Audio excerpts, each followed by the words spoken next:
Island of the Blue Dolphins, Chapter 12.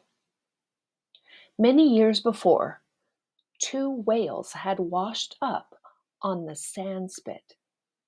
Most of the bones had been taken away to make ornaments, but ribs were still there, half buried in the sand. These I used in making the fence. One by one I dug them up and carried them to the headland. They were long and curved, and when I had scooped out holes and set them in the earth, they stood taller than I did. I put the ribs together with their edges almost touching and standing so that they curved outward, which made them impossible to climb.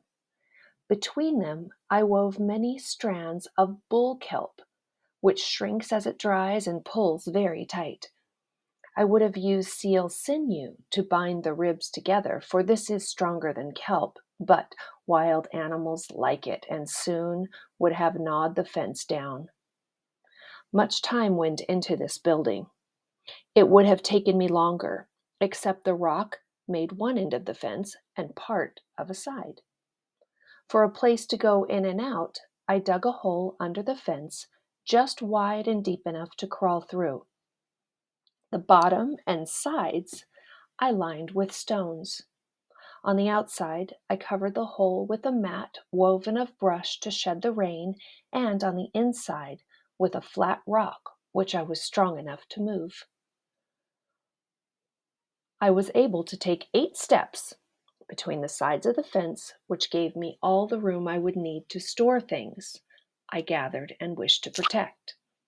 I built the fence first because it was too cold to sleep on the rock, and I did not like to sleep in the shelter I had made until it was safe from the wild dogs.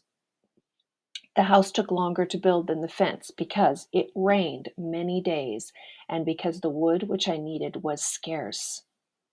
There was a legend among our people that the island had once been covered with tall trees. This was a long time ago, at the beginning of the world, when Tumayawat and Mukat ruled. The two gods quarreled about many things. Tumayawat wished people to die, Mukat did not. Tumayawat angrily went down, down, to an other world under this world, taking his belongings with him, so people die because he did. In that time there were tall trees, but now there were only a few in the ravines, and these were small and crooked.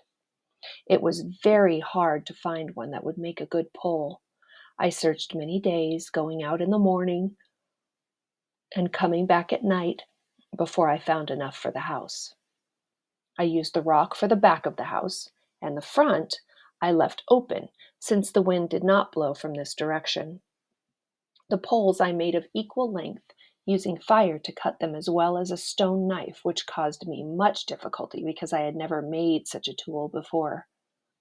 There were 4 poles on each side, set in the earth, and twice that many for the roof. These I bound together with sinew and covered with female kelp, which has broad leaves. The winter was half over before I finished the house, but I slept there every night and felt secure because of the strong fence. The foxes came when I was cooking my food and stood outside gazing through the cracks, and the wild dogs also came, gnawing at the whale ribs, growling because they could not get in. I shot 2 of them, but not the leader. While I was building the fence and the house, I ate shellfish and perch, which I cooked on a flat rock. Afterwards, I made 2 utensils. Along the shore there were stones that the sea had worn smooth. Most of them were round, but I found 2 with hollow places in the center, which I deepened and broadened by rubbing them with sand. Using these to cook in, I saved the juices of the fish, which are good and were wasted before. For cooking seeds and roots, I wove a tight basket of fine reeds, which was easy because I had learned how to do it from my sister Ulape. After the basket had dried in the sun, I gathered lumps of pitch on the shore, softened them over the fire, and rubbed them on the inside of the basket so that it would hold water. By heating small stones and dropping them into a mixture of water and seeds in the basket, I could make gruel. I made a place for fire in the floor of my house, hollowing it out and lining it with rocks. In the village of Galasat, we made new fires every night, but now I made one fire, which I covered with ashes when I went to bed. The next night I would remove the ashes and blow on the embers. In this way I saved myself much work. There were many gray mice on the island, and now that I had food to keep from one meal to another, I needed a safe place to put it. On the face of the rock, which was the back wall of my house, were several cracks as high as my shoulder. These I cut out and smoothed to make shelves, which I could store my food and the mice could not reach it. By the time winter was over and grass began to show green on the hills, my house was comfortable. I was sheltered from the wind and rain and prowling animals. I could cook anything I wished to eat. Everything I wanted was there at hand. It was now time to make plans for getting rid of the wild dogs which had killed my brother and would kill me should they ever come upon me unarmed. I needed another and heavier spear, also a larger bow and sharper arrows.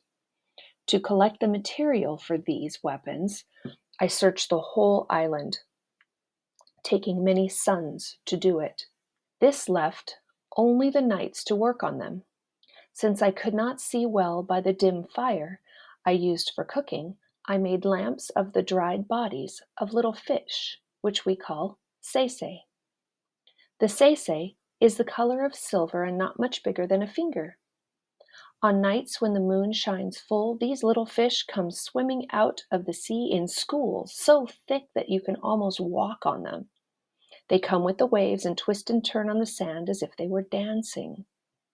I caught many basketfuls of seisei and put them out in the sun. Hung up by their tails from the poles of the roof, they made much odor, but burned with a very clear light. I made the bow and arrows first and was pleased when I tried them that I could shoot farther and much straighter than I had before. The spear I left to the last.